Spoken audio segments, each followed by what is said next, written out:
Hey guys, welcome back to the Phil Fab channel. Today we're working on the 200mph MR2 project, and we're going to be giving it some serious cooling upgrades. We're also just going to go over some plans with the car, what we're intending to do, sort of our next few steps. We do have a little bit of bad news, but it's nothing we can't overcome. It's just there's going to be some stuff done a lot sooner than we initially anticipated. Without further ado, let's get into it. We're going to be fitting some massive bonnet vents, and this should help a massive amount. So, what are we actually hoping to achieve by fitting these massive bonnet vents to the 200mph MR2 project? And that is two things. We are effectively hoping to reduce under bonnet pressures, air pressures, and lower our intake temps and our coolant temps. Now, when this thing is doing 200 miles an hour plus, the air is going to be rushing through the front of the car, obviously through here. It's going to be ducted up to the heat exchangers, and that air only has two escape routes as of right now. And that is out of the wheel wells and through the tunnel out into the engine bay. Now, neither of those are particularly efficient, and the more air that's coming out of the wheel wells, it does disrupt the air that's trying to go around and down the side of the car. And only a small margin, but when you're chasing 200 plus, every little counts. So our goal here is to give that air a massive and free-flowing area to escape. So the air will push through the heat exchangers, and then this will generate a negative pressure. Once we fold these fins up, there'll be negative pressure across the top of them, which will actually draw the air out of the front of the car and through the heat exchangers, and it should hopefully naturally then pass up into the high pressure zone at the bottom of the windscreen and up and over the car. So we're hopefully going to be reducing temps, reducing front lift, and ideally not affecting aerodynamics, because that is a huge thing that we're trying to face here. It's easy to put scoops and ducts and all these sorts of things on, but everything we do, we need to be very conscious of the fact that we do not need to be adding drag. We're up against it already. If we want to be chasing 200 plus, the drag forces are absolutely insane.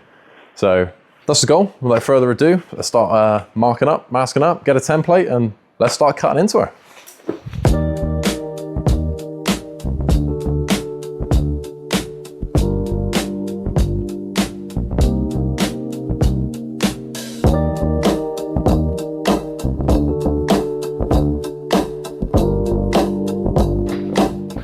Okay, our plan now is basically to make it up as we go along, but there is a half plan.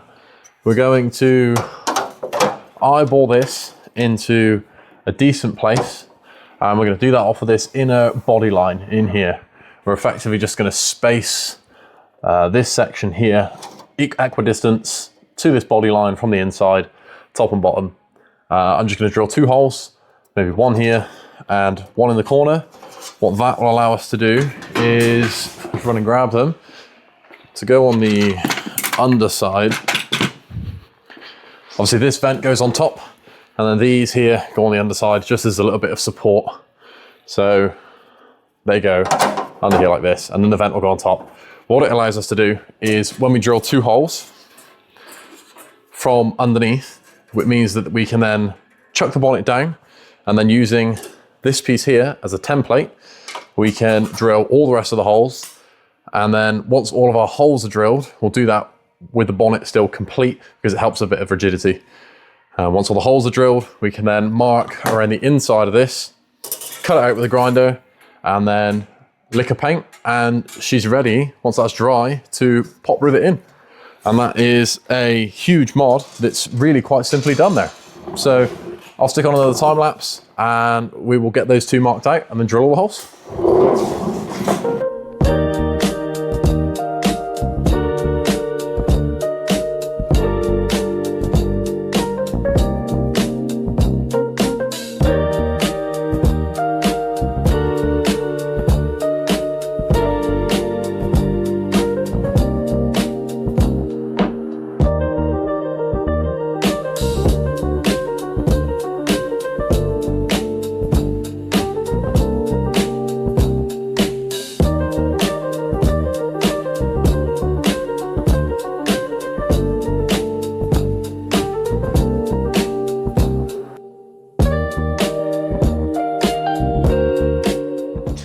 Right, so that's that cut out, and that should give you guys a really good idea for just how big these vents are.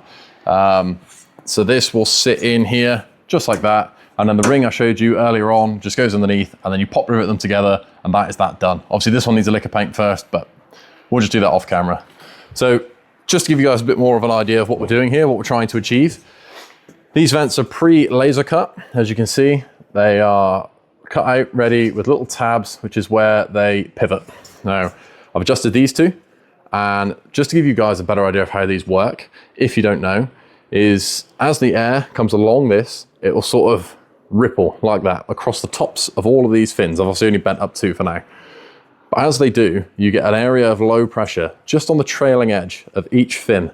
Obviously there's, what, 10 here? So every one will just have a small area of low pressure just on its trailing edge. And underneath this vent is the area of high pressure underneath the bonnet. And that pressure differential is exactly why these are gonna just rip the hot air out of the engine bay, out of underneath the bonnet, through those heat exchangers, and just expel all of that air pressure up and over the car. So that was our goal. These are gonna work absolutely amazingly. Huge shout out to GizFab. That's where I got these. I don't know if I've mentioned that already, but amazing, amazing bit of kit. And I well recommend it if you're doing anything that is going to put your car under any additional stresses. These things will make a world of difference. So without further ado, let's get this other one cut out. We can put a lick of paint on, and there we go. Okay, so I've given it a very, very poor, quick coat of just some black. I think it was exhaust paint we had in the cupboard. It's not amazing, but it'll do just to get us by. I am intending to replace this bonnet eventually anyway, so I'm not too fussed about rust. There's millions of stone chips, and like I say, this has flown up and completely disintegrated. There's a big fold in it you can see in the daylight just here. So what we're gonna do now is pop this underneath this little retainer bracket, and then with that in place, we will get the rivet through. Just one more rivet and that should hold itself in there lovely. That is how these bonnet vents are going to look. I'll just give you a side profile. I've bent up the fins now. So obviously they are adjustable. I can make them harsher, I can lay them back down. They are fully adjustable. But what I'll do now is stick the full ring in, and I'll do the same over here, and then we'll give it a little wipe down and get a look of how these are actually coming out.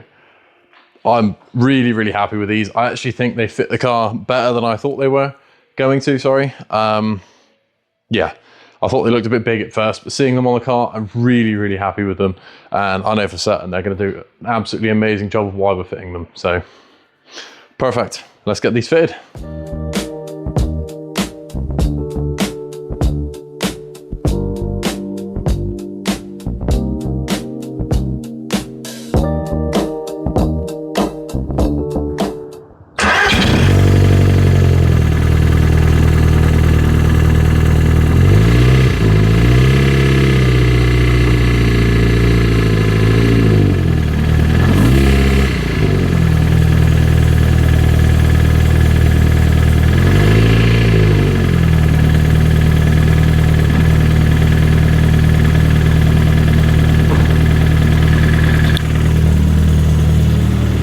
So this does bring us on to the issue that I mentioned earlier on.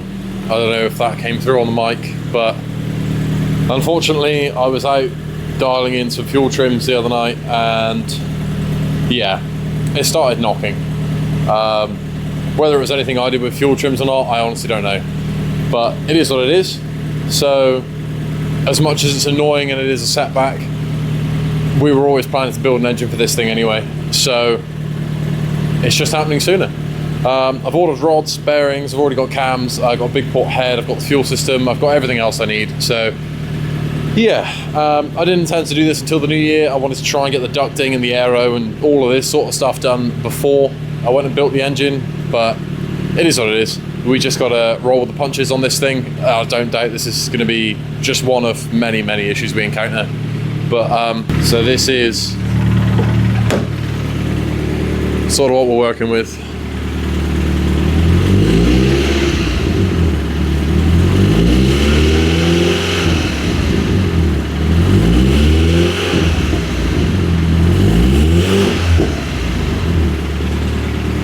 Obviously, I don't want to give this thing too many revs. I don't want to make it worse than it already is. I would very much like to save the crank and block from this engine. They're not a lot of money, don't get me wrong, but hey, if I can avoid replacing them, then I will. It doesn't make any sense to ruin them for no reason. But in more positive news, this thing looks absolutely insane with the bonnet vents fitted. So this is the finished product. It is absolutely mental. The next step with the cooling is to add in our ducting into the heat exchangers, and that'll be us. We will then be cooling system wise ready for the 200 mile hour run. We'll just need to make the power and go from there. So yeah, this is it, guys. Thanks for watching. It is a bit of bad news, but as I say, we always intended to build the engine anyway, so it's no big deal. It's just been expedited slightly. But yeah, thank you guys for watching. The MR2 now has some incredibly leery bonnet vents, and I can't wait to test them out because I've got a feeling it's going to make a phenomenal difference, not only to front end stability at high speed, but to temperatures as well. Not that this thing ever really struggled with temperatures, but we're just trying to really give this thing a belt and braces chance at making this 200.